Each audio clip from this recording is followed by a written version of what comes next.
Hello, everyone, for who's joining my virtual asynchronous session on the 18th International Conference on Climate Change. It's such a pleasure to be here, and it's such a pleasure to have you joining my presentation. My name is Shoutao Wu. I also go by Vincent. I'm currently finishing up my master's degree in the School of Art and Design at the University of Illinois Urbana-Champaign. So I'm from art and design, and I think I'm from a very interesting perspective talking about climate change, indigenous rights, and um, knowledge production. But I do think there's a lot of interesting things to offer from here. So today I want to talk about my master thesis, Beyond Carbon Neocolonialism, Participatory Mapping for Indigenous Sovereignty, Pluralistic Knowledge, and Decolonial Climate Justice. So let's get started.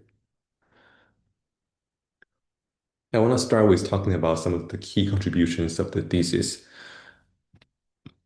First, it tries to advance critiques on how nature-based carbon offsetting fails to authentically reduce emission in its other promises while perpetuating intersectional carbon neocolonialism across different geographical contexts.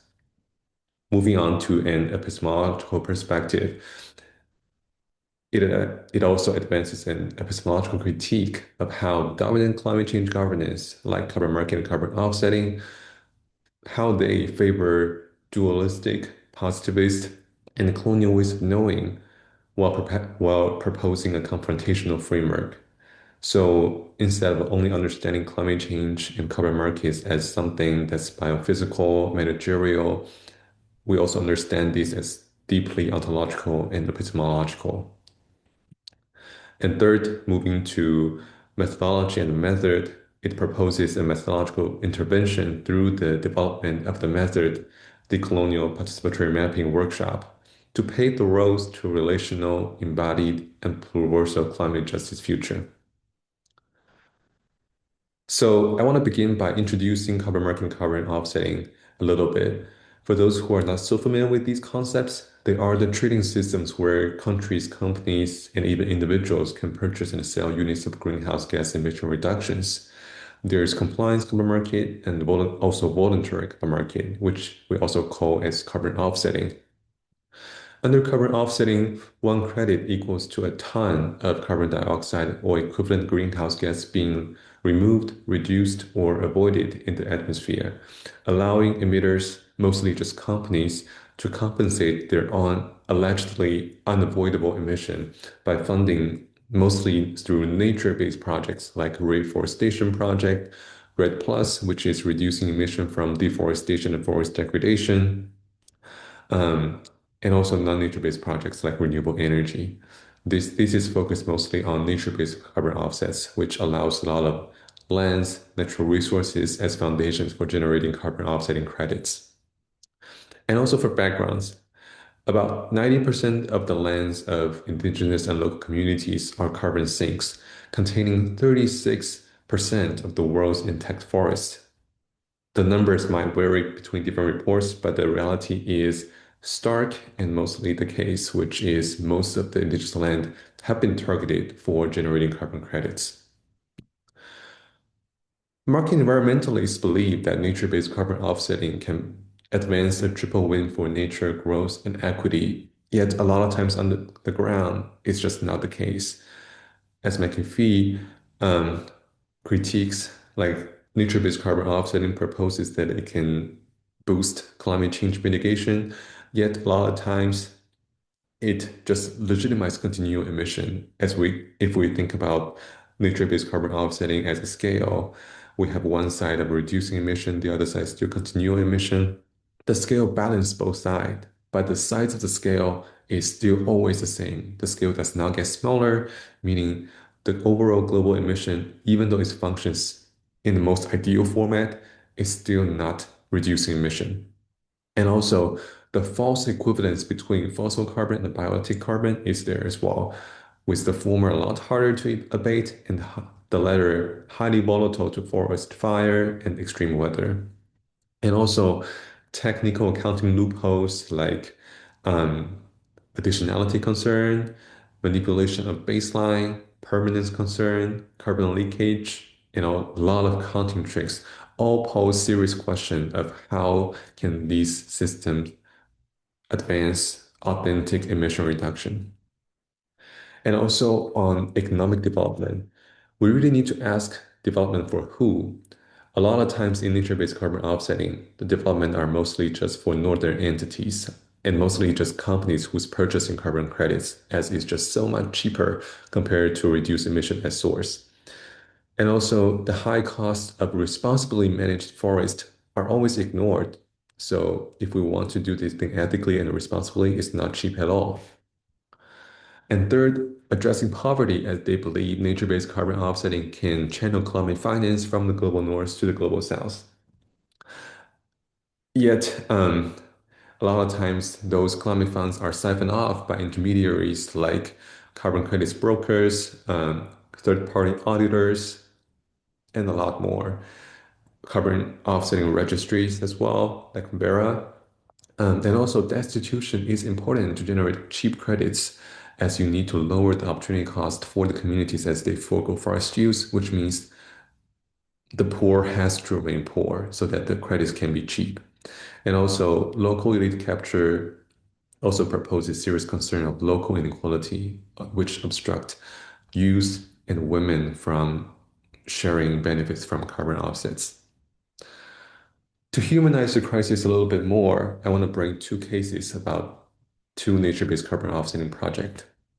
In the Northern Kenya rangeland carbon offsetting projects, the father of Solomon Lampatu, a boy from an indigenous herder family, was shot dead for grazing the family's animal in the conservation area, and that boy watched his father being shot dead. And in the Kiosima Wildlife Sanctuary Red Plus project, the project only gives a tiny land to the Buno people in Cambodia, while allowing a huge area of land for concession and offset development. The Buno women condemned, for generations we were able to support ourselves and the needs of our children, but look at us now, we're sitting here in fear of rangers. We're stuck like chicken in a cage. And there are just so many other cases of eviction, violence, confinement, no consultation, free informed consent, and so much more. And they are not discrete struggles, they are connected manifestation of carbon neocolonialism. So this just draws me to wonder why this keeps happening. Carbon offsetting sees climate change as scientific or managerial failure that can be fixed within a market. While I argue that it is the very technocratic, neoliberal, and colonial ways of knowing that reinforce this crisis.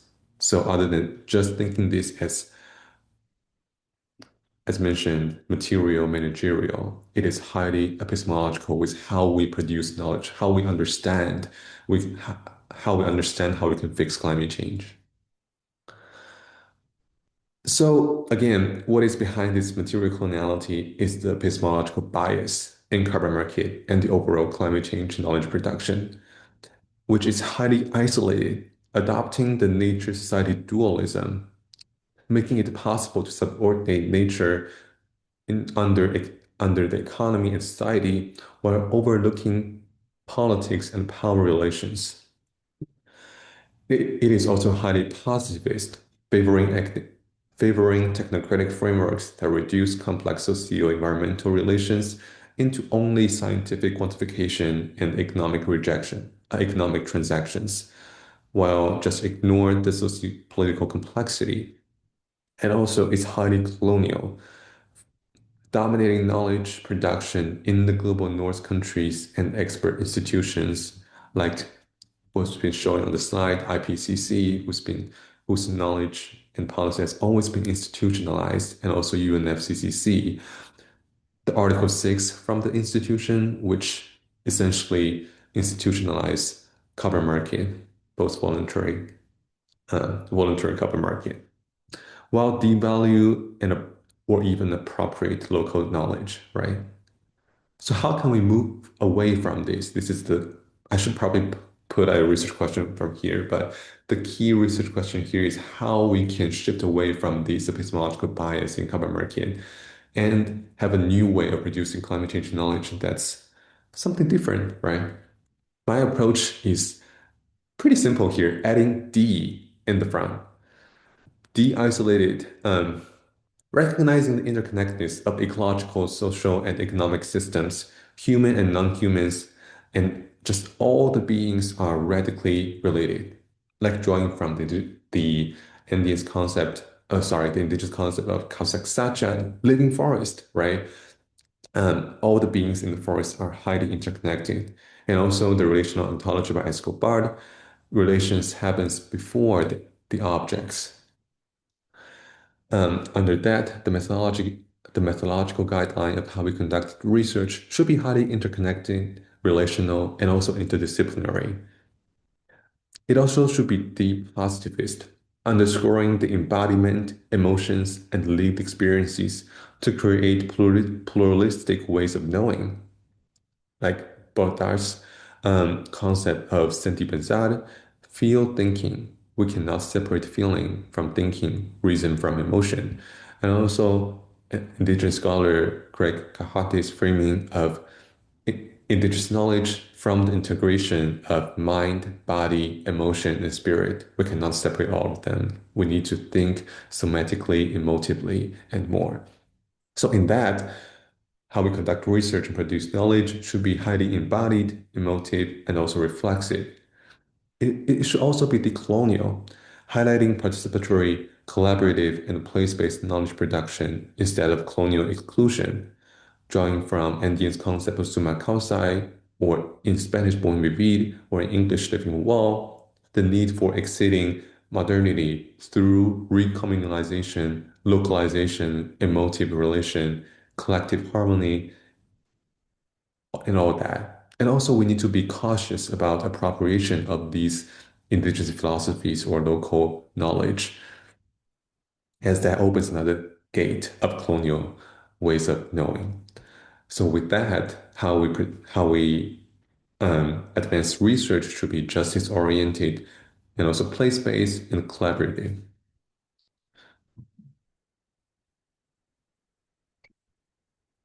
This framework culminates into this, excuse me,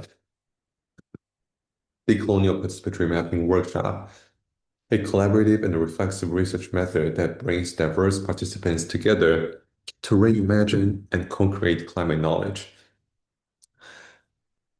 Using paper, marker, yarn, and other materials, participants will map their understandings, lived experiences, emotions, reflections, and a lot more.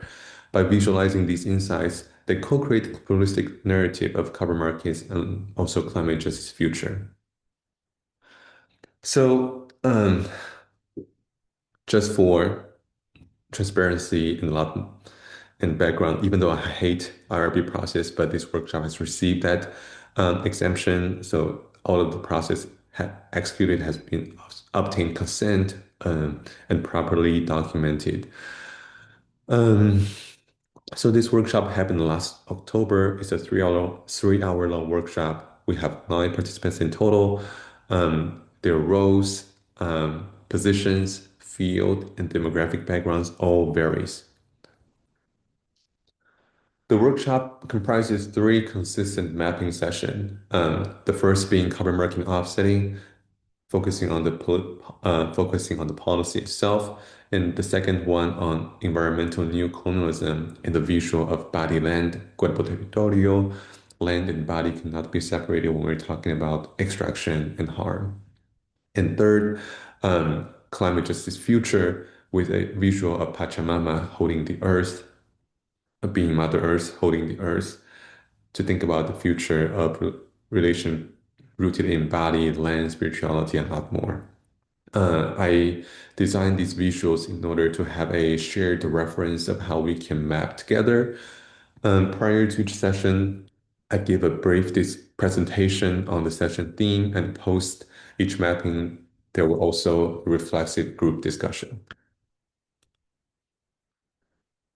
So our discussion come crystallize into these 3 different maps. As you can see, the background are the visuals that I designed, and on top of that, there are marker written words, drawings, yarn connections on them. So there's a lot of nuances and dynamics there that I've been documenting. It's just hard to communicate all of them, and I From this QR code leads to the website that I documented all of these nuances. So I'm gonna jump there and want to show you what I have from this website. So as you can see, there are some introductions. I also made a documentary out of the workshop. It's like a 30 minutes long documentary. And also, again, the thematic mapping, the three thematic mapping here documented with a annotated map showing how those words are more clearly written here, and also some audio components here that documented whatever will be discussed thematically, and also visuals showcasing that, like data obsession, and then there's the visual when people are talking about data, and also the audio. I want to quickly screen some of the documentaries so that you can have an idea of what happened during the workshop.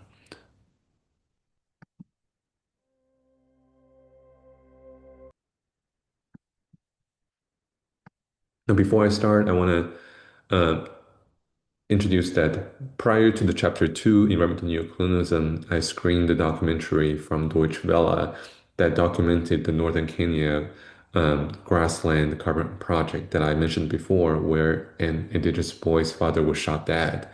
So it was a very heavy film. I screened that for have a shared reference. And this is what happened after people see the neocolonialism happening on site. I'm assuming, just like based on the thing, that it's the Samburu people. So it's not just northern Kenyans. It's specifically a tribe in the north that I've actually previously worked with. And in fact, for me, the Samburu are really special because it's the very first water project I worked on. And there was a woman, I don't remember, because this was over a decade ago, how to pronounce or spell her Samburu name. Her English name that she gave to us was Angela. So I am from a region of Guatemala which is called Los Cuchumatanes in Spanish. The name of the community is Santiago Chimaltenango. In Mayan language is Chimbal. One of the things that struck me when working with them, and specifically when working with those that did livestock, is in the Samburu language, their numbering system. They have number 1, number 2, and then many. Like they just have a number that means essentially more than 2. They don't have like a 10 kind of thing. And the idea is that if you have 2 cattle, you will have many. Having more than 2, they will have offspring, and those are your offspring as well, kind of thing. And so they have practices that really care for their cattle really well, including in such a resource-starved area. If I have Due to time constraint, a piece of land. Sorry. How can I exit from here? Okay, good. So sorry, due to time constraint, we're not able to screen the whole documentary, but I highly recommend. It really documents well all the nuances, dynamics, emotions, and the reflections flow throughout the workshop. And as a researcher, I also thematically trying to organize the research data into these different themes. But I just want to acknowledge that it is always kind of colonial and extractive to flatten the data from these relational and participatory work, as there are just so many different things that you can understand, get from different angle, from different perspective, and also doing this might not be doing justice to all of those knowledges that's been produced so contextually, temporally, and relationally. So rather than trying to really come to a lot of conclusions, I will just show some of the snapshot that happens during the workshop, and you will have the room to engage with your own interpretation, and I will just offer mine. The embodied dimension of carbon neocolonialism are really vividly represented in the second map. From the documentary and the ensuing land body mapping, participants engaged deeply with their emotions, expressing empathy, grief, and outrage. The exercise illuminated the continuum between bodily and territorial violence. As one stated, Western bodies don't have to feel or live the impacts of projects directly. Another participant recalled the Concaba word, choch, the Mayan concept that meaning both land and body, emphasizing the profound inseparability of the human and the territory, and the way in which violence against the land reverberates through the body. Another story that really stood out was from the participant who recognized the tribe from her previous work on the water engineering project in the region, which was what we see in the documentary. Instead of referring to them generically as Northern Kenyan, she identified them as the Samburu people, stressing the importance of humanizing the crisis and naming their identity, worldview, and lived reality, which closely ties to their cattle herding. Her reflection also held me accountable, pushing me to ask about the community's name and geographies when interviewing another participants as shown in the documentary. Her early fieldwork with the Samburu member left her enduring emotional connections and a deep sense of grief when witnessing the superficial or failed interventions, and also the attack on their worldview through the attack on their cattle. That same grief resurfaced as she encountered the carbon offsetting and land struggles, now confronting the Samburu again.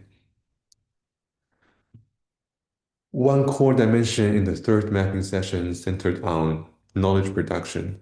While participants recognized the vital role of indigenous knowledge, one cautioned against its uncritical appropriation by non-indigenous researchers. Positionality emerged as a key theme.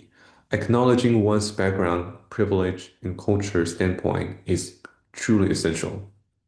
As one reflected, engaging with indigenous knowledge requires recognizing your non-indigenous background. Rather than trying to become indigenous, erasing yourself is colonial and inauthentic. The insight extends to the broader dialogue between Western science and indigenous knowledge, like we reflected on breeding sweetgrass from rural Kimura, where indigenous knowledge and Western science can be kind of reciprocal to each other, and also the Aboriginal engineering knowledge framework from Lay, where it is critical to position yourself between indigenous knowledge and Western knowledge. Your own positionality is very important. We also had a rich discussion on faith and religion, the Jain verse, the function of solstice during the service to another, and the Hebrew concept, mishpat to shalom, justice to well-being, and the colonial baggage of Christianity. These conversations reveal that faith and spirituality occupy a complex dual position, both complicit in ecological destruction and essential in nurturing kinship and care. Justice and equity emerge as a crucial dimension as well. Participants cautioned against the over-romanticization of indigenous communities as inherently environmentalist. Not only do some of them does engage in extractive practices, but also such dramatization risks placing disproportionate responsibility and expectation upon them. The potential homogenization and green gaslighting are themselves forms of injustice. A decolonial justice future, as the mapping reviews then, requires respectful acknowledgement of our own positionality, breeding different knowledge systems, recognition of faith-based environmental kinships and stewardships, and avoidance of romanticization and outsourcing climate accountability.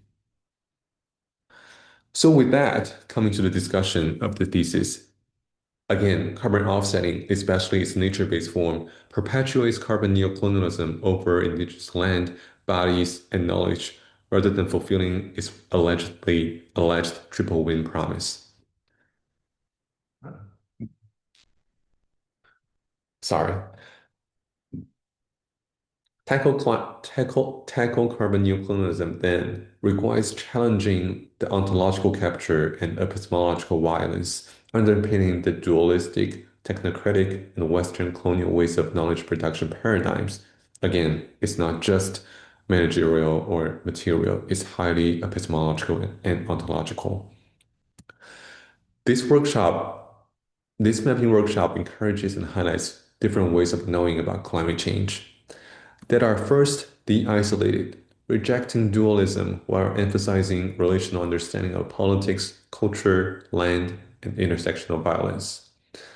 De-positivist, centering feelings, emotions, lived experiences, spiritual connections to land, and critical reflexivity of our positions.